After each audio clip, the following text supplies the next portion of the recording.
जी नाज़रीन, अगर आप हम टीवी देखते होंगे तो बेरंग ड्रामा देखा ही होगा। उसके एक एक्टर इस वक्त हमारे साथ मौजूद हैं। अरसलान खान साहब इस वक्त हमारे साथ मौजूद है, जो कि जेडीसी के दस्तरखान पे आज आए। इनसे जानेंगे आज ये जेडीसी के दस्तरखान पे इन्हें कैसा लगा। अस्सलाम वालेकुम, कैसे हैं आप? वालेकुम अस्सलाम रज़ा भाई, अल्हम्दुलिल्लाह मैं ठीक हूँ। जेडीसी के दस्तरखान पे आया हूँ मैं और आता रहता हूँ काफ़ी टाइम से।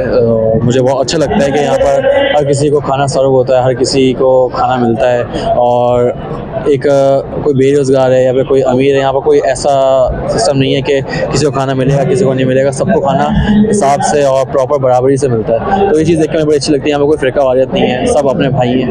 तो बस यही। अच्छा,